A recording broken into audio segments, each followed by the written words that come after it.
All right, good morning, guys. As we continue with this intercooler spray kit installation, now we've gotten to the, I don't know, I don't want to call it the fun part. This is the part I'm looking forward to, because this is like one of the last steps.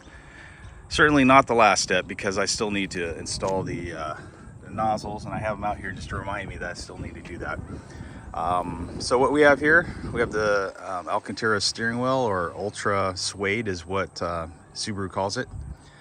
Out of the Type RA Subaru. We've got the WRX paddle shifters, but in this case we're going to use it to activate the intercooler spray. It's the same one as found on the S209, but I do not have the decals that you put over the plus and minus on here. That's the only difference. Plus, it's about a $50 difference between this and the S209 paddle shifters, but you can't get the S209 paddle shifter because of the exclusivity of procuring parts. You have to be a S209 owner. Anyways, so we have this guy here. This is the trim piece that goes right behind the steering wheel. This accommodates for the said paddle shifters, and of course the 4 mounting bolts that were nearly 10 bucks a pop. Don't ask me why, but that's how much it was. So first things first, when you go to remove the steering wheel, make sure your battery is disconnected, and I would try to discharge the system as much as possible by turning on the headlights. Do whatever you need to do to make sure everything is out of the system. It's probably best to disconnect it and wait a couple hours, I guess. But so in order to remove your steering wheel, you have to get the airbag off first. And I'm not going to go into steps on how to do that. There's plenty of videos to do that, but I will tell you, you'll need a good flashlight, and you'll need a regular screwdriver to reach up there to push the pins aside to help to release the mechanism on the airbag itself. And then to remove the airbag also, you're gonna have to use a little screwdriver to help to pry up on the locking tabs that are on the 2 connections going to the airbag itself. And then to remove the steering wheel, you're gonna need a 17mm socket, and mark your clock springs prior to doing anything else, just to make sure that your steering wheel goes on correctly and true. Okay, so here we are. We have obviously the airbag in my hand here, and there's the 2 airbag connections. And if you notice, right in the middle there are the yellow locking pins that we need to pry up on with our small screwdriver to release those, as well as there's a grounding spade connector right there that we need to remove as well. So my son's gonna hold on to this, and we're gonna try to do this without screwing up too much.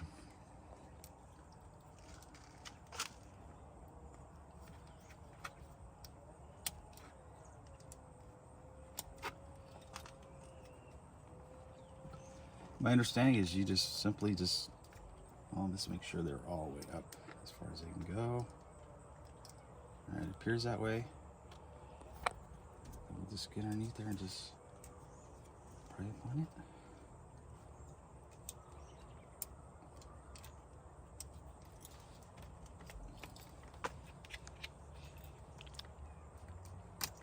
Okay. Try not to break these. I don't know how brittle these things are. There we go. Okay, those are there. And like I said, you gotta remove the spade connector. Looks like a ground of some sort. And this one might require a little bit of effort, because it does have looks like a little lock in the middle of the spade itself. So we'll just kind of, there we go. Okay, we'll set that aside. Now at this point, I know I'm not putting the steering wheel back on, but I'm going to try to get it as centered as possible.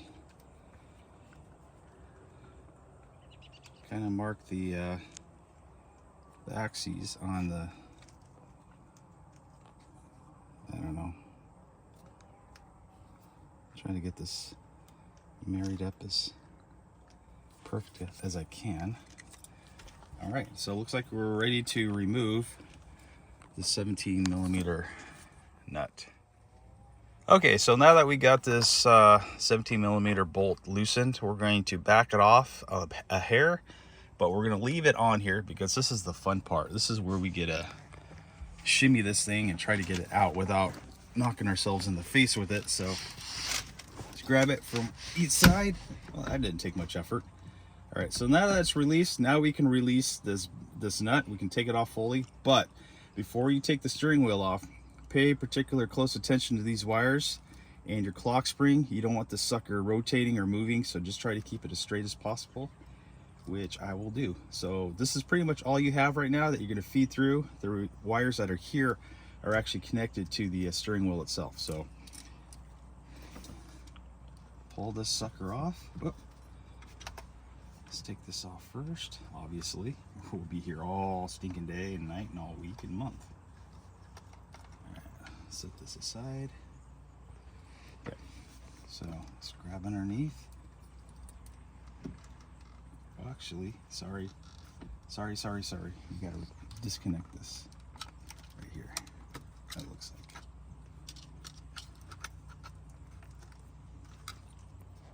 Okay, now we're gonna grab it. Because there's nothing really holding that clock spring into place, so it's wanting to move. So there we have it. So what I'm going to do right now, with good old Murphy, I'm going to hold this thing in place by taping it down for right now, because I do not want this to move and screw things up. And if you do break this, you will have to replace it. And I honestly don't know what steps are needed to do that. So, all right, now we can move on to changing the hardware out on the steering wheel. The steering wheel is out of the car. Now our job now is to basically de-gut this thing, do a little field dressing on this stock steering wheel and transfer it over to the new one. And we'll do a little side-by-side comparison. All right, so here we go. First thing is first, we remove this little Phillips screw here.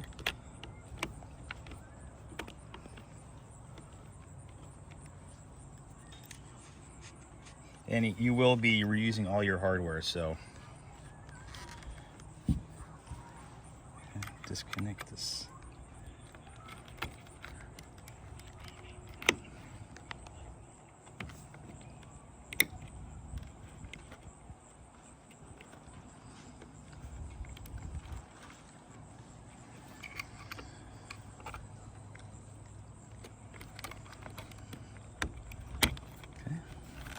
Flip it over.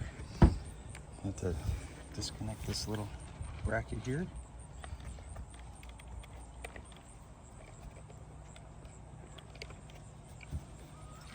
Pull that through. You getting the back of my hand in, or are you actually getting what I'm doing in? There you go. Okay. So what you're basically doing is unmarrying all these wiring from this back portion so we can remove it.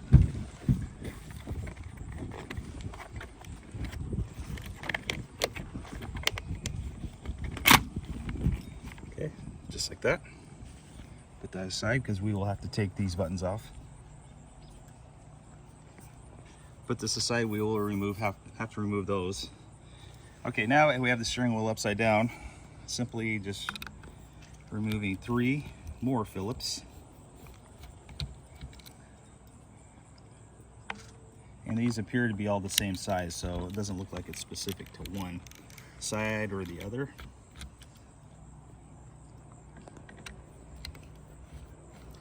And obviously when you're doing this, so you're not scratching everything up, I highly suggest you do this on a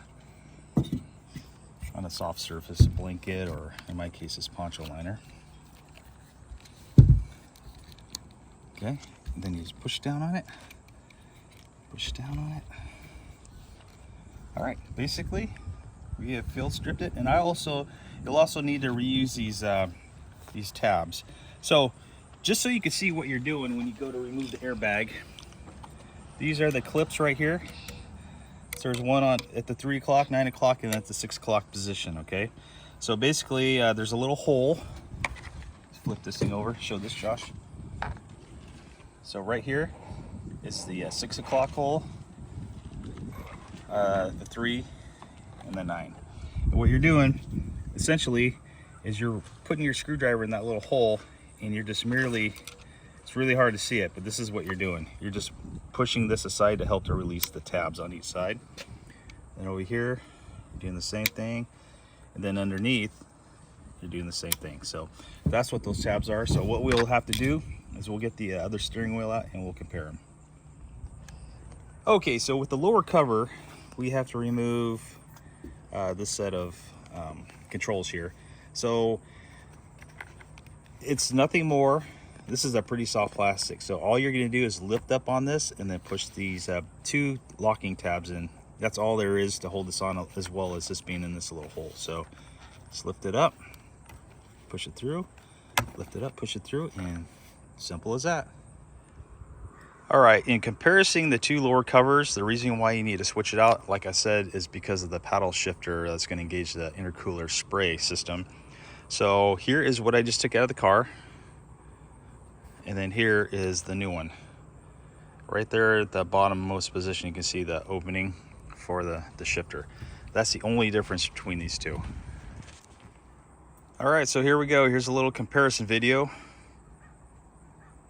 The Ultra Suede Subaru OEM Type RA steering wheel, and this the regular run-of-the-mill STI steering wheel. I don't know if these were in the WRXs or not, but just kind of outward looking. The stitch does appear to be the same color, so thank goodness for that.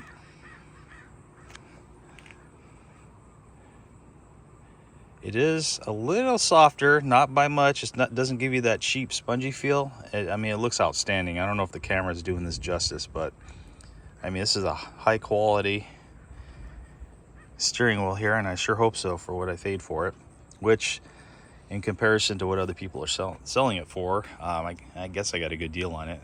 Like I said before, it's $443, and I got this through Devil Subaru Parts online out of California. I'm unsure what dealership it's associated with. I wasn't able to find information, but shipping, I mean, as soon as I ordered this, I got it within the week, and I'm up here in Washington State. So everything appears to be exactly the same, and it looks like it comes with the airbag locking clips already, so I do not need to transfer those over. Flip it around so you can see what it looks like from behind.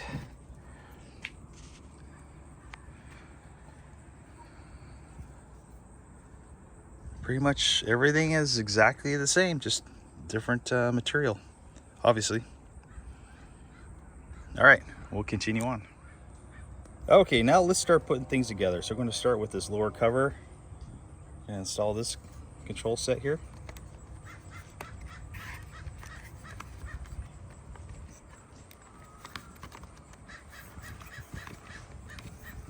Make sure we get the bottom inserted first, and then top simply just snaps into place. Okay, that's done. Okay, now we're going to grab our steering wheel, grab our two control sides, and then these two just get press fitted into the mounts, and then we'll flip it over and install the Phillips head screws. Okay, so those are snapped into place. Flip this over. Screws, and remember, you're screwing into plastic, so don't get too macho when you go to put these in, because you don't want to strip this out. And if you do end up stripping it out, more likely it's not going to really go anywhere, because like I said, those two housings, those two push clips in there. Okay, so let's flip it back over. Looks like everything's good to go. Put our STI back on. That's you. These clips right in. Flip it open. Flip it over. Install the screw.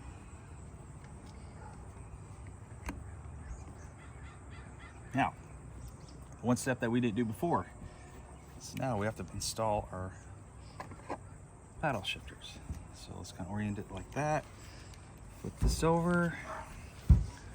Flip this over.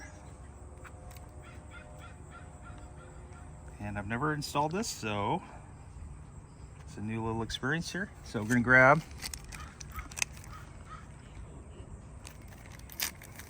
See a huge shadow, Josh.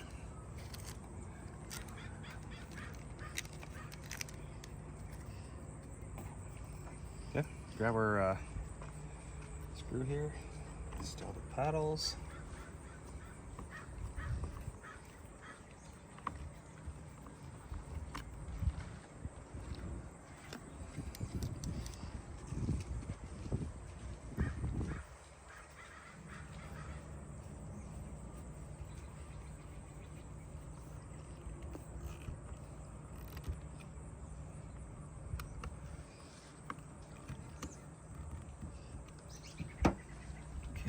Grab 2 more.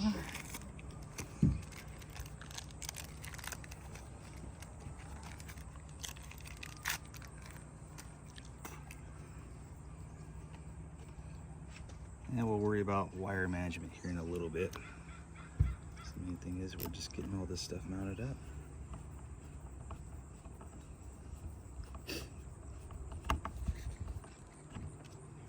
And I assume this green stuff on here is some kind of a Loctite of some sort.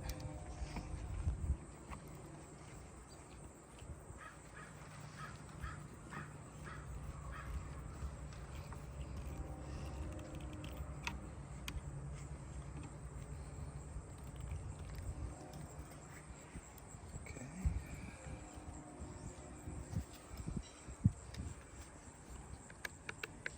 There you have it. Okay, so now we have our lower cover. Really not sure where all this other stuff's gonna go, but you know what? I boo-booed. I need to put the lower cover on first. Live and learn, right guys? My bad. It's one of those projects where, you know, you get excited to see the end product and you kind of skip ahead and don't really think about stuff. That's exactly what happened here, so.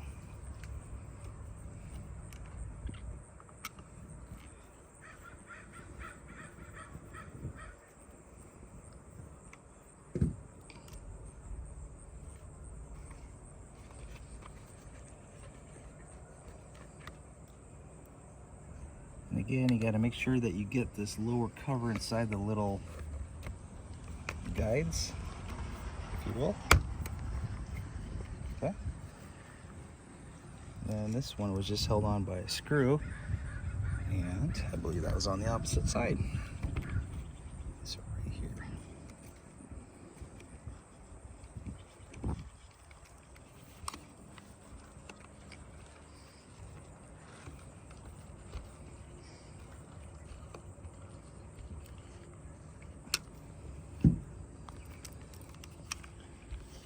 All right, now we can do this.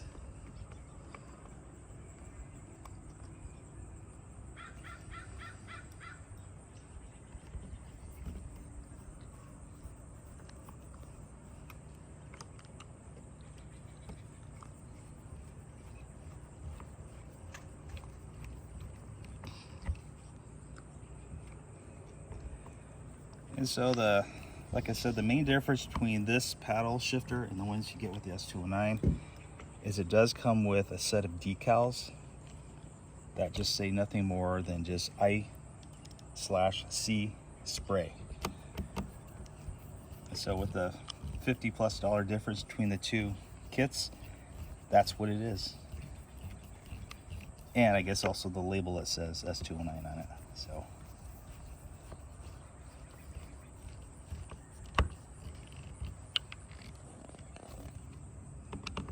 These are firmly in there. So here you are screwing into the aluminum housing of the steering wheel. So you do want to make sure these are somewhat snug. All right, even with that little hiccup. Yeah, okay, then we'll get all the wires connected and we'll continue on. Okay, so now we got everything taken apart here. Here's the S209 intercooler spray harness with these two connections. I assume what we're looking for is underneath this lower cover on the column here. So hopefully it's just removing those two bolts or screws, bolts, whatever, and pulling it off, and hopefully it'll reveal something that I want to see. So I'm going to go ahead and take this off. Okay, so here we are, so you get a reference where we are. There is all kinds of stuff going on here with regards to the plugs.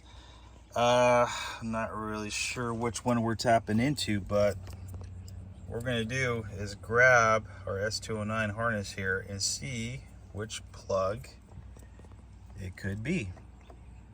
The one on the far right is way too big. The one on the left, that looks like it could be the same size. And then this one right here is the same size, but I noticed on the S209 harness, it's a double layer of wires. The only one that has double layer wires is this guy right here, and these are all single stacked. So, you know what? We're just gonna go with this one. Hope for the best. Hopefully it'll work. All right, so I got the harness connected. There's the harness, and there's the other end of it. Didn't fight me, went in perfect like it belonged there. All right, let's get this lower cover installed and continue on.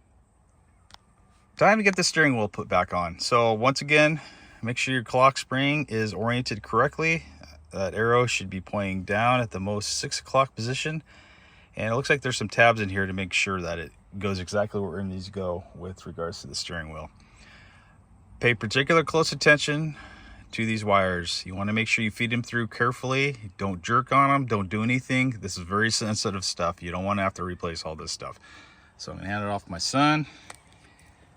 So take the tape off. Take your steering wheel.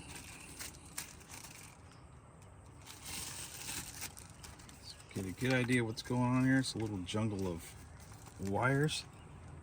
So we'll take our wires, feed them through carefully, making sure the clock spring is exactly where it's supposed to be.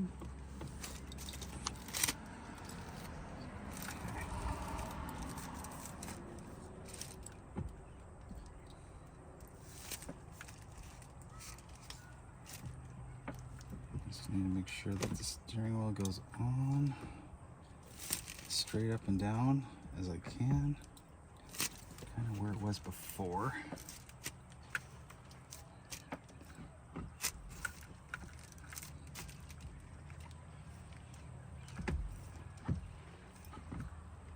All right, so I'm going to work on this and get the steering wheel on straight, off camera. All right, I got the 17 millimeter nut torqued down. I don't know what the torque specs is. I just put it on there as hard as I could.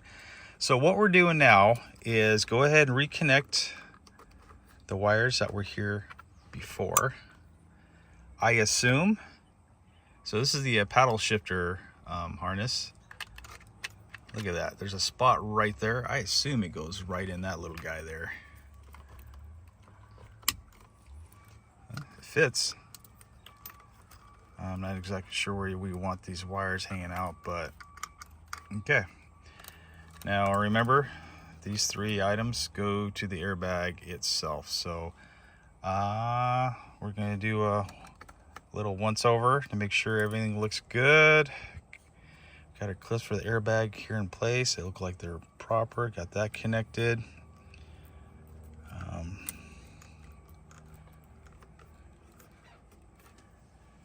All right, well, let's get things connected here. Here, Josh.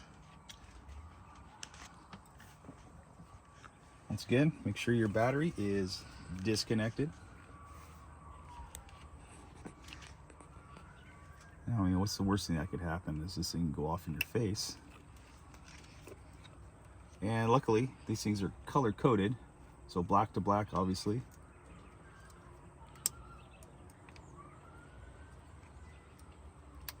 Push on the safety clip. Safety clip. Now, nothing more than just pushing this baby on and it will seat. All 3 clips are in, and here is our finished product. Looks pretty nice if you ask me. Now, what we have to do now is we're going to test the intercooler system, spray system. What I have to do first is hook up the battery, and all I'm gonna do is come in here and pull up on one of these paddles, and hopefully we hear the little motor in the pump running. And once we hear that, we know we're good to go. All right, to be continued. Okay, I got my nozzles preliminary ran.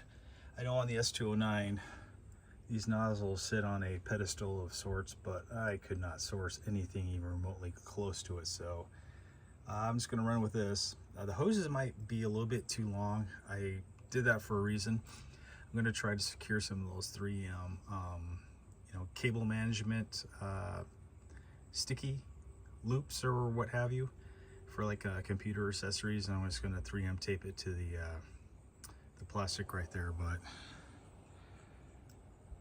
And there's the nozzles right there, as you can see.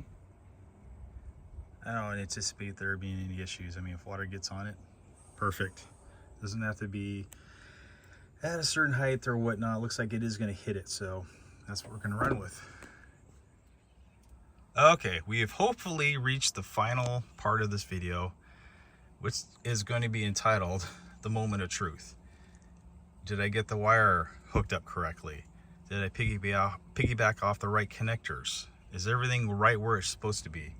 Did Subaru put the correct wires where they were supposed to do when they made this custom harness for me? I don't know. I do not have any water in the reservoir, but I'm hoping by, blipping one of these paddle shifters here to engage it, we will hear it pump back there. So I have the relay, I've got the timer, and it is grounded. So hopefully we're gonna hear something. All right, you think it's gonna work? Okay. Here we go. Oh boy, did you hear that, boys? It worked. All right, outstanding. All right, WCU Cougar X out.